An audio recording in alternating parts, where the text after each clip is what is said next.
ਸਤਿ ਸ਼੍ਰੀ ਅਕਾਲ ਦੋਸਤੋ, ਤੁਹਾਡਾ ਸਵਾਗਤ ਹੈ ਤੁਹਾਡੇ ਆਪਣੇ ਚੈਨਲ ਪੰਜਾਬ ਐਗਜ਼ਾਮ ਅੱਡਾ ਦੇ ਵਿੱਚ। ਤੇ ਦੋਸਤੋ, ਅੱਜ ਅਸੀਂ ਪੜਾਂਗੇ ਗ੍ਰੀਨ ਰੈਵੋਲੂਸ਼ਨ ਦੇ ਬਾਰੇ। ਜੇਕਰ ਤੁਸੀਂ ਪੰਜਾਬ ਦੇ ਕਿਸੇ ਐਗਜ਼ਾਮ ਦੀ ਤਿਆਰੀ ਕਰ ਰਹੇ ਹੋ ਜਾਂ ਫਿਰ ਇੰਡੀਆ ਲੈਵਲ ਦੇ ਕਿਸੇ ਵੀ ਐਗਜ਼ਾਮ ਦੀ ਤਿਆਰੀ ਕਰ ਰਹੇ ਹੋ ਤੇ ਗ੍ਰੀਨ ਰੈਵੋਲੂਸ਼ਨ ਦੇ ਵਿੱਚੋਂ ਕੋਈ ਨਾ ਕੋਈ ਕੁਐਸਚਨ ਜ਼ਰੂਰ ਪੁੱਛਿਆ ਜਾਂਦਾ।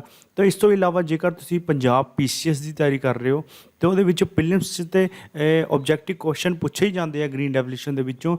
ਤੇ ਜੇਕਰ ਮੇਨਸ ਦੇ ਵਿੱਚ ਵੀ ਕੋਈ ਕੁਐਸਚਨ ਆ ਜਾਂਦਾ ਗ੍ਰੀਨ ਰੈਵੋਲੂਸ਼ਨ ਦੇ ਰਿਲੇਟਡ, ਤੇ ਤੁਸੀਂ ਜਿਹੜੇ ਫੈਕਟ ਮੈਂ ਦੱਸਾਂਗਾ ਇਹਦੇ ਵਿੱਚ ਤੁਸੀਂ ਐਜ਼ ਇਟ ਇਜ਼ ਆਪਣੇ ਆਨਸਰ ਦੇ ਵਿੱਚ ਲਿਖ ਸਕਦੇ ਹੋ। ਤੇ ਸ਼ੁਰੂ ਕਰਦੇ ਹਾਂ। ਸਭ ਤੋਂ ਪਹਿਲੇ ਆਪਾਂ ਪੜਾਂਗੇ ਇੰਟਰੋ ਤੇ ਹਿਸਟਰੀ ਪੜਾਂਗੇ ਇਹਦੀ, ਤੇ ਉਸ ਤੋਂ ਬਾਅਦ ਆਪਾਂ ਪੰਜਾਬ ਤੇ ਗ੍ਰੀਨ ਰੈਵੋਲੂਸ਼ਨ ਦਾ ਸੰਬੰਧ ਪੜਾਂਗੇ ਕਿ ਮਤਲਬ ਪੰਜਾਬ ਦੇ ਉੱਪਰ ਗ੍ਰੀਨ ਰੈਵੋਲੂਸ਼ਨ ਦੇ ਕੀ ਪ੍ਰਭਾਵ ਰਹੇ। ਇਸ ਤੋਂ ਬਾਅਦ ਆਪਾਂ ਪੜਾਂਗੇ agriculture technology through green revolution, ਮਤਲਬ ਕਿ ਗ੍ਰੀਨ ਰੈਵੋਲੂਸ਼ਨ ਦੇ ਆਉਣ ਨਾਲ ਐਗਰੀਕਲਚਰ ਟੈਕਨੋਲੋਜੀ ਦੇ ਵਿੱਚ ਕੀ ਵਾਧਾ ਹੋਇਆ। ਇਸ ਤੋਂ ਬਾਅਦ ਆਪਾਂ ਪੜਾਂਗੇ ਸਟੈਟਿਕਲ ਤੇ ਇਕਨੋਮਿਕ ਰਿਜ਼ਲਟ ਕੀ ਰਹੇ ਗ੍ਰੀਨ ਰੈਵੋਲੂਸ਼ਨ ਦੇ। ਤੇ ਉਸ ਤੋਂ ਬਾਅਦ ਆਪਾਂ ਐਂਡ 'ਚ ਪੜਾਂਗੇ ਲਿਮਿਟੇਸ਼ਨਾਂ ਪੜਾਂਗੇ ਗ੍ਰੀਨ ਰੈਵੋਲੂਸ਼ਨ ਦੀਆਂ। ਠੀਕ ਹੈ, ਤੇ ਸ਼ੁਰੂ ਕਰਦੇ ਹਾਂ। ਉਸ ਤੋਂ ਪਹਿਲਾਂ ਜੇਕਰ ਤੁਸੀਂ ਸਾਡਾ ਚੈਨਲ ਨਹੀਂ ਸਬਸਕ੍ਰਾਈਬ ਕੀਤਾ ਤੇ ਚੈਨਲ ਸਬਸਕ੍ਰਾਈਬ ਕਰ ਲਓ ਤੇ ਬੈਲ ਆਈਕਨ ਨੂੰ ਦਬਾ ਦਿਓ ਤਾਂ ਕਿ ਜਿਹੜੀ ਵੀ ਨਵੀਂ ਵੀਡੀਓ ਆਏ ਤੁਹਾਡੇ ਤੱਕ ਸਭ ਤੋਂ ਪਹਿਲੇ ਪਹੁੰਚੇ। ਤੇ ਸਾਨੂੰ ਟੈਲੀਗ੍ਰਾਮ ਤੇ ਵੀ ਫੋਲੋ ਕਰੋ ਤੇ ਹਰ ਇੱਕ ਵੀਡੀਓ ਦਾ ਆਪਾਂ PDF ਆਪਣੇ ਟੈਲੀਗ੍ਰਾਮ ਚੈਨਲ ਤੇ ਪ੍ਰੋਵਾਈਡ ਕਰਦੇ ਹਾਂ। ਤੁਸੀਂ ਟੈਲੀਗ੍ਰਾਮ ਤੇ ਬਸ ਲਿਖਣਾ ਕਿ ਪੰਜਾਬ ਐਗਜ਼ਾਮ ਅੱਡਾ ਤੇ ਤੁਹਾਡੇ ਸਾਹਮਣੇ ਆ ਜਾਏਗਾ ਸਾਡਾ ਚੈਨਲ, ਤੇ ਉਹਦੇ ਵਿੱਚ ਤੁਹਾਨੂੰ ਹਰ ਇੱਕ ਵੀਡੀਓ ਦਾ PDF ਜ਼ਰੂਰ ਮਿਲੇਗਾ। तो सब तो पहला आप देख लें ग्रीन रेवोल्यूशन टर्म का मतलब की है।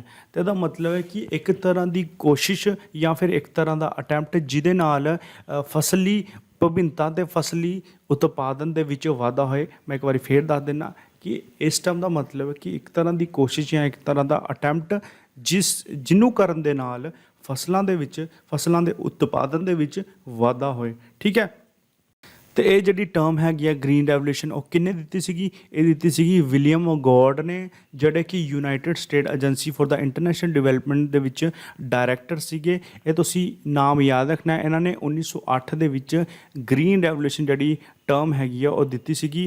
वेरी इंपोर्टेंट, काफ़ी बार एग्जाम से पूछा गया। तो इस तो अगे चलते हैं।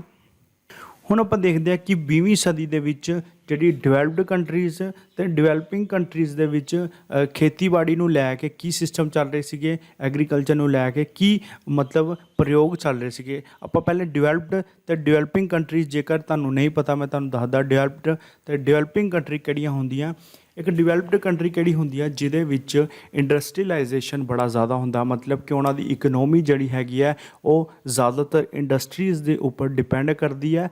तो ये तो हो गया एक पॉइंट। दूजा पॉइंट ये हो सकता है कि जिहड़ी डिवेलप्ड कंट्रीज़ होंदियां उन्हां विच जिहड़ी पर कैपिटा इनकम या फिर आपां कहिए कि एक बंदे दी एवरेज इनकम वो बड़ी ही ज़्यादा होंदी है as compare to other countries. ठीक है, ये तो दूजा पॉइंट हो गया। तीजा पॉइंट की गल करिए कि जिहड़ी डिवेलप कंट्रीज़ होंदियां उन्हां विच जिहड़ा पॉपूलेशन का ग्रोथ रेट होंदा है वो बड़ा ही घट होंदा है। ठीक है, इस तो उल्ट आप डिवेलपिंग कंट्रीज़ की गल कर लीए, मैं आवांगा डिवेलपिंग कंट्रीज़ के उत्ते भी। पहले अपन दा मतलब समझ लैंदे आ। डिवेलपिंग कंट्रीज़ वो होंदियां जिन्हां दी इकनॉमी ज़्यादातर इंडस्ट्रीज़ ते नहीं प्राइमरी सैक्टर ते डिपेंड करदियां। ज़्यादातर प्राइमरी सैक्टर किहड़े हुंदे आ, एग्रीकल्चर वगैरह। ठीक है, इन्हां दे उत्ते जिहड़ी एग्रीकल्चर या फिर प्राइमरी सैक्टर के उपर डिपेंड करदियां वो होंदियां डिवेलपिंग कंट्रीज़।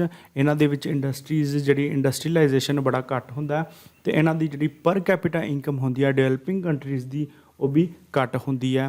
तो जिहड़ा इत्थों दा पॉपूलेशन ग्रोथ रेट होंदा है डिवेलपिंग कंट्रीज़ का वो बड़ा ज़्यादा होंदा। हुण डिवेलप्ड कंट्रीज़ की मैं तुहानूं एग्जाम्पल देवां, डिवेलप्ड कंट्री जिद्दां अमेरिका वर्गी कंट्रियां वो हैगियां डिवेलप्ड कंट्रीज़, तो जिहड़ी इंडिया वर्गी कंट्रियां वो हैगियां डिवेलपिंग कंट्रीज़। ठीक है, आई होप तुहानूं समझ लग गया होना। तो हुण आपां देखते हैं कि 20वीं सदी ਦੇ ਵਿੱਚ ਡਿਵੈਲਪਡ ਤੇ ਡਿਵੈਲਪਿੰਗ ਕੰਟਰੀਜ਼ ਦੇ ਵਿੱਚ ਐਗਰੀਕਲਚਰ ਨੂੰ ਲੈ ਕੇ ਕੀ ਸਿਸਟਮ ਚੱਲ ਰਹੇ ਸੀਗੇ। ਤੇ ਆਪਾਂ ਡਿਵੈਲਪਡ ਕੰਟਰੀਜ਼ ਦੇ ਬਾਰੇ ਪਹਿਲਾਂ ਦੇਖ ਲੈਂਦੇ ਆ। ਇੱਥੇ ਮੋਡਰਨ ਸਾਇੰਟੀਫਿਕ ਰਿਸਰਚਾਂ ਹੋ ਰਹੀਆਂ ਸੀਗੀਆਂ ਐਗਰੀਕਲਚਰ ਨੂੰ ਲੈ ਕੇ, ਮਤਲਬ ਕਿ ਨਵੇਂ ਤਰੀਕੇ ਦੀਆਂ ਰਿਸਰਚਾਂ ਹੋ ਰਹੀਆਂ ਸੀ ਕਿ ਕਿਸ ਤਰ੍ਹਾਂ ਉਤਪਾਦਨ ਵਧਾਇਆ ਜਾਏ ਐਗਰੀਕਲਚਰ ਦੇ ਵਿੱਚ। ਇਸ ਤੋਂ ਇਲਾਵਾ ਮੋਡਰਨ ਪਲਾਂਟ ਬਰੀਡਿੰਗ ਸਿਸਟਮ, मतलब कि ਆਧੁਨਿਕ ਪੌਦਾ ਪ੍ਰਜਨਨ ਵਿਧੀਆਂ ਦੇ ਨਾਲ ਉਪਜ ਨੂੰ ਵਧਾਉਣ ਦੇ तरीके खोजे जा रहे ਸੀਗੇ। ठीक है, इस तो इलावा बेहतर तरीके नाल खेतीबाड़ी का अभ्यास किया जा रहा सीगा कि ताकि उत्पादन विच वाधा होए। इस तो भी इलावा वो ਵਧੀਆ ਤਰੀਕੇ ਦੀ ਵਿਕਸਿਤ ਤਰੀਕੇ ਦੀ ਇਨਆਰਗੈਨਿਕ ਖਾਦਾਂ ਦਾ ਇਸਤੇਮਾਲ ਕਰ ਰਹੇ ਸੀਗੇ। ਇਹ ਜਿਹੜੇ ਮੈਂ ਸਾਰੇ ਪੁਆਇੰਟ ਦੱਸਿਆ ਇਹ ਡਿਵੈਲਪਡ ਕੰਟਰੀਜ਼ ਦੇ ਲਈ ਦੱਸਿਆ ਕਿ ਉਹ ਕਿਸ ਤਰ੍ਹਾਂ ਆਪਣੀ ਫਸਲਾਂ ਨੂੰ ਵਧਾਉਣ ਲਈ ਨਵੇਂ-ਨਵੇਂ ਤਰੀਕੇ ਖੋਜ ਰਹੇ ਸੀਗੇ। ਇਸ ਤੋਂ ਉਲਟ ਜੇ ਆਪਾਂ ਡਿਵੈਲਪਿੰਗ ਕੰਟਰੀਜ਼ ਦੀ ਗੱਲ ਕਰੀਏ ਤੇ ਉੱਥੋਂ ਜਿਹੜੇ ਮੈਂ ਸਾਰੇ ਪਿੱਛੇ ਪੁਆਇੰਟ ਗਿਣਾਏ ਆ, ਡਿਵੈਲਪਿੰਗ ਕੰਟਰੀਜ਼ ਦੇ ਵਿੱਚ ਬੜੇ ਹੀ ਸਲੋ ਸੀਗੇ ਤੇ ਮਤਲਬ ਕਿ ਨਾ ਹੀ ਵਧੀਆ ਤਰੀਕੇ ਦੀ ਖਾਦਾਂ ਦਾ ਇਸਤੇਮਾਲ ਹੋ ਰਿਹਾ ਸੀਗਾ, ਨਾ ਹੀ ਕੋਈ ਵਧੀਆ ਰਿਸਰਚ ਹੋ ਰਹੀ ਸੀਗੀ ਐਗਰੀਕਲਚਰ ਨੂੰ ਲੈ ਕੇ। ਖਾਸ ਕਰ 1960 ਦੇ ਲਾਗੇ ਛਾਗੇ ਜਿਹੜਾ ਪੋਪੂਲੇਸ਼ਨ ਗਰੋਥ ਰੇਟ ਹੈ ਖਾਸ ਕਰ ਏਸ਼ੀਆ ਦੇ ਵਿੱਚ ਉਹ ਬੜਾ ਹੀ ਜ਼ਿਆਦਾ ਵੱਧ ਗਿਆ ਸੀਗਾ ਪੋਪੂਲੇਸ਼ਨ ਗਰੋਥ ਰੇਟ, ਤੇ ਉਹਦੇ ਕਾਰਨ ਭੁੱਖਮਰੀ ਤੇ ਕੁਪੋਸ਼ਣ ਦਾ ਲੋਕੀ ਸ਼ਿਕਾਰ ਹੋ ਰਹੇ ਸੀਗੇ। ਠੀਕ ਹੈ, ਤੇ ਹੁਣ ਆਪਾਂ ਦੇਖ ਲੈਂਦੇ ਕਿ ਇੰਡੀਆ ਦੇ ਵਿੱਚ ਗ੍ਰੀਨ ਰੈਵੋਲੂਸ਼ਨ ਦੀ ਕਿਸ ਤਰ੍ਹਾਂ ਐਂਟਰੀ ਹੁੰਦੀ ਆ, ਮਤਲਬ ਕਿ ਇੰਡੀਆ ਕੀ ਐਫਰਟ ਕਰਦਾ ਆਪਣੀ ਫਸਲਾਂ ਦੀ ਉਪਜ ਵਧਾਉਣ ਦੇ ਲਈ। ਤਾਂ ਸਭ ਤੋਂ ਪਹਿਲਾਂ ਆਪਾਂ ਗੱਲ ਕਰੀਏ ਕਿ ਕਣਕ ਦੀਆਂ ਉੱਚ ਉਤਪਾਦਨ ਫਸਲਾਂ ਦੀਆਂ ਕਿਸਮਾਂ ਕਿੰਨੇ ਇੰਟਰੋਡਿਊਸ ਕੀਤੀਆਂ ਇੰਡੀਆ ਦੇ ਵਿੱਚ, ਤੇ ਉਹ ਹੈਗੇ ਆ ਡਾਕਟਰ ਨੋਰਮਨ ਬਰਲੌਗ। ਯਾਦ ਰੱਖਣਾ ਤੁਸੀਂ, ਡਾਕਟਰ ਨੋਰਮਨ ਬਰਲੌਗ ਇਹਨਾਂ ਨੇ ਜਿਹੜੀ ਇੰਟਰੋਡਿਊਸ ਕੀਤੀ ਸੀਗੀ ਕਣਕ ਦੀਆਂ ਉੱਚ ਉਤਪਾਦਨ ਦੀਆਂ ਫਸਲਾਂ ਦੀਆਂ ਕਿਸਮਾਂ ਇੰਡੀਆ ਦੇ ਵਿੱਚ 1963 ਦੇ ਵਿੱਚ। Very important.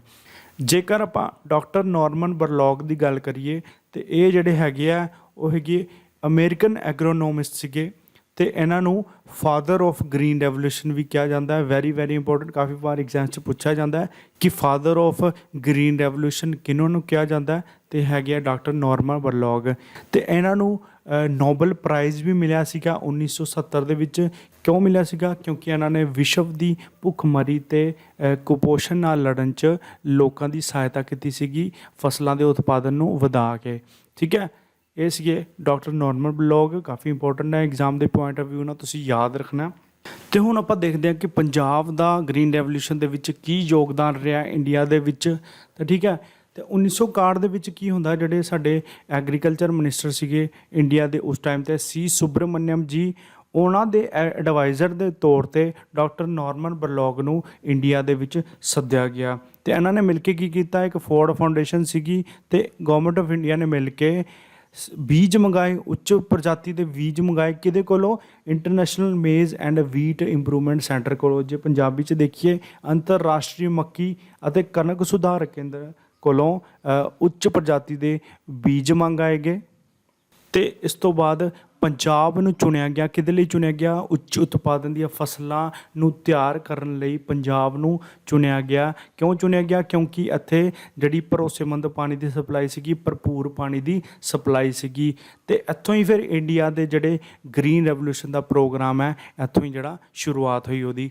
ਠੀਕ ਹੈ, ਫਿਰ ਇੱਥੇ ਇੰਡੀਆ ਨੇ ਕਈ ਤਰ੍ਹਾਂ ਦੇ ਪ੍ਰਯੋਗ ਕੀਤੇ ਐਗਰੀਕਲਚਰ ਨੂੰ ਵਧਾਉਣ ਦੇ ਲਈ, ਜਿਸ ਤਰ੍ਹਾਂ ਕਿ ਪਲਾਂਟ ਬਰੀਡਿੰਗ ਕਰਕੇ ਕਿੱਦਾਂ ਉਪਜ ਵਧਾਈ ਜਾਂਦੀ ਹੈ, ਸਿੰਚਾਈ ਦੇ ਜਿਹੜੇ ਸਾਧਨ ਹੈਗੇ ਆ ਉਹਨਾਂ ਨੂੰ ਕਿੱਦਾਂ ਉਹਨਾਂ ਦਾ ਵਿਕਾਸ ਕੀਤਾ ਜਾਂਦਾ ਹੈ। ਠੀਕ ਹੈ, ਤੇ ਜਿਹੜੇ ਕੈਮੀਕਲ ਫਰਟੀਲਾਈਜ਼ਰ ਹੈ ਉਹਨਾਂ ਲਈ ਫੰਡ ਦੇਣੇ ਸ਼ੁਰੂ ਕਰਤੇ। ਤੇ ਇਸ ਤਰ੍ਹਾਂ ਦੀਆਂ ਚੀਜ਼ਾਂ ਗਵਰਨਮੈਂਟ ਨੇ ਕਰਨੀਆਂ ਸ਼ੁਰੂ ਕੀਤੀਆਂ।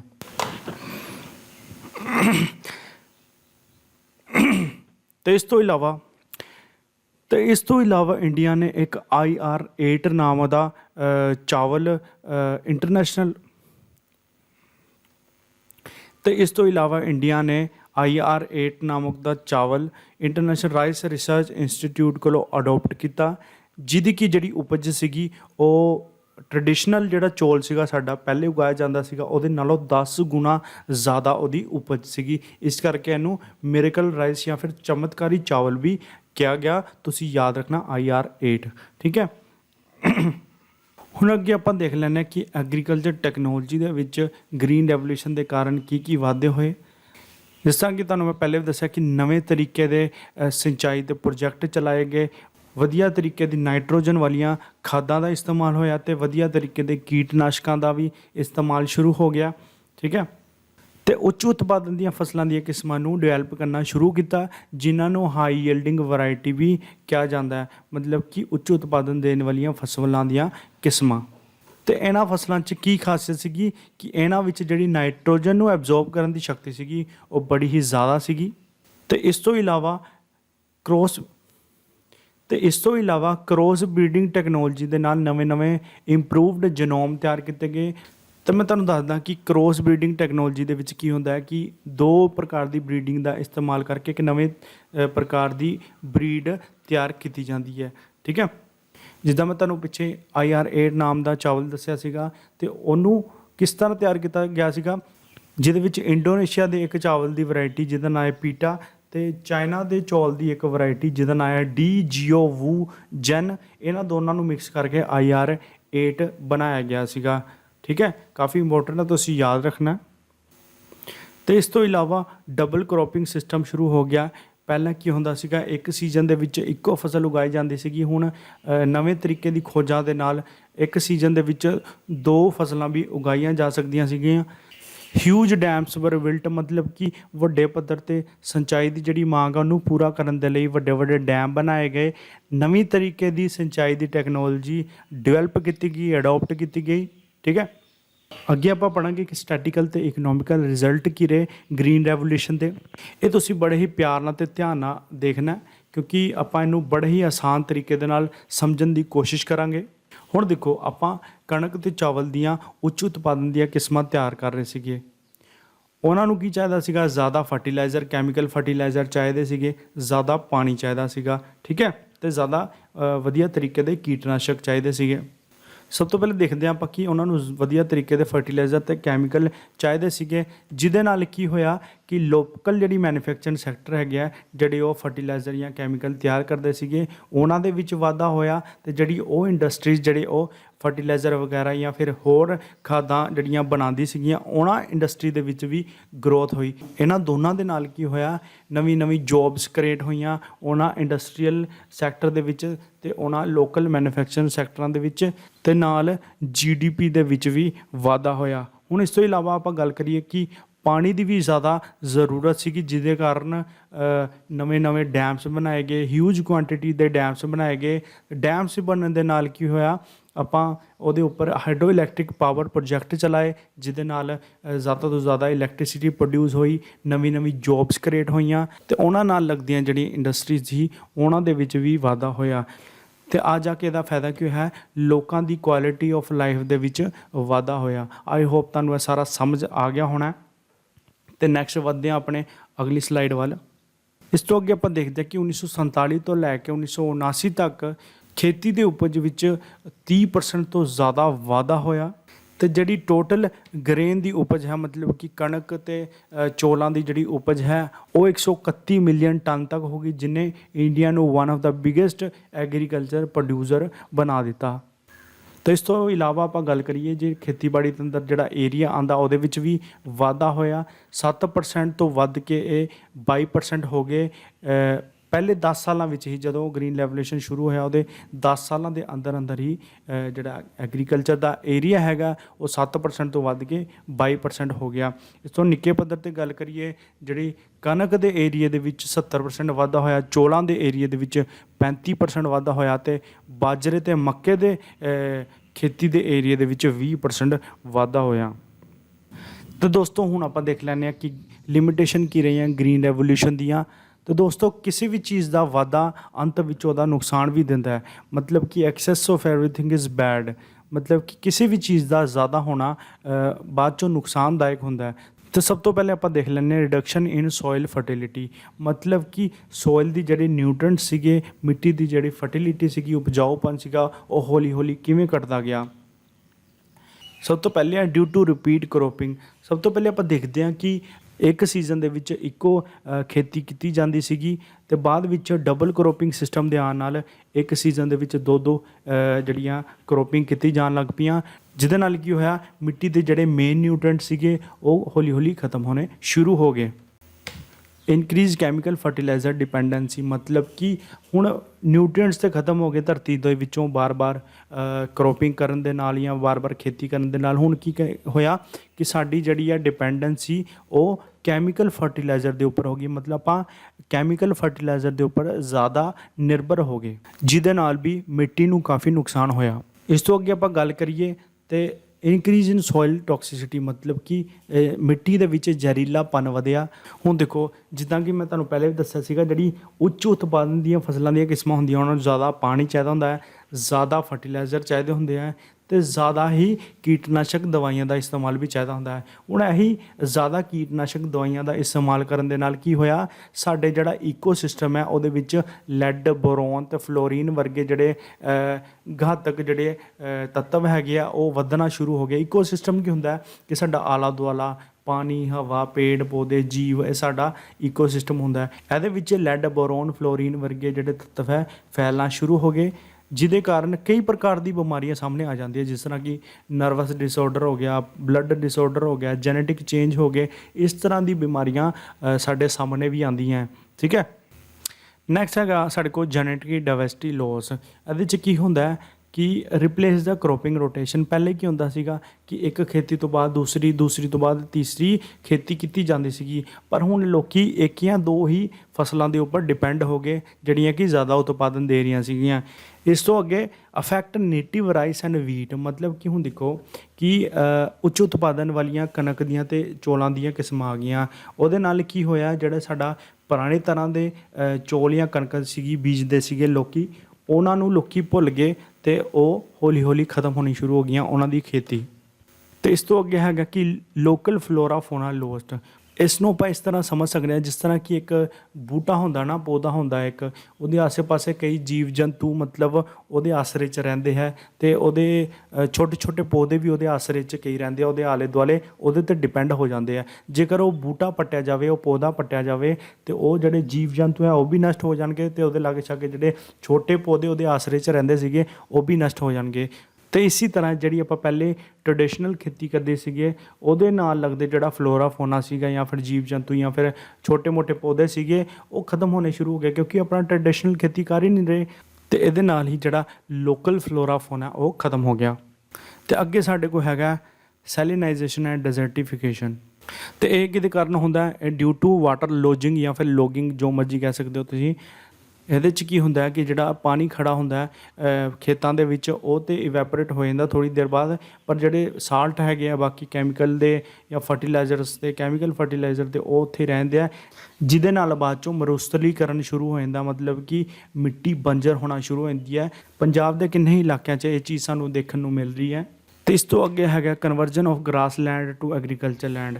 तो इंसान की कर रहा कि जिन्ने भी ग्रास लैंड है उन्होंने agriculture land they which convert करता जा रहा तो उन्होंने नाल लगता जिन्ना भी फ्लोरा फोना सीगा जिस तरह मैं तुहानूं पहले बूटे की एग्जाम्पल दी सीगी तो उन्होंने ग्रास लैंड के नाल लगते जिन्ने भी जीव जंतु या छोटे मोटे पौधे सीगे वो उत्थों खत्म होने शुरू हो गए क्योंकि वो जीव जंतु उस एग्रीकल्चर लैंड पर नहीं रह सकते ना है ना।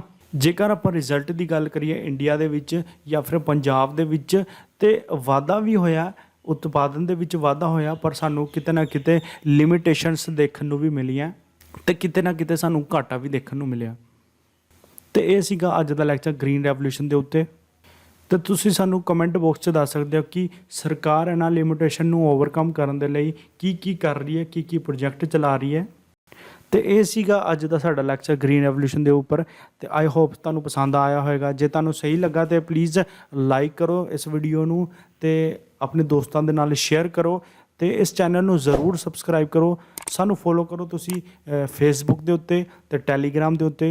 मैं तुहानूं पहले भी दस्सिया कि टैलीग्राम के उपर आपां हर एक वीडियो का PDF जरूर प्रोवाइड करते हैं तो आप होर भी नवी नवी वीडियोज़ लैके आवांगे। तुसीं सानूं कमेंट करके दस सकते हो कि आप किहड़ी वीडियो नवी लैके आईए। आप हर एक वीडियो पंजाबी दे विच बनावांगे जिहड़े किसी न किसी एग्जाम की तैयारी कर रहे हैं या फिर क्लासां विच भी जिहड़े बच्चे पढ़ते हैं वो भी है वीडियो नूं देख के कुछ ना कुछ सीख सकन।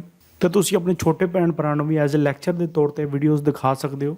तो सानूं कमेंट करके ज़रूर दसो कि तुसीं किहड़े टॉपिक के उपर वीडियो चाहते हो तो आप ज़रूर बनावांगे। तो हुण दे लई थैंक यू। जय हिंद।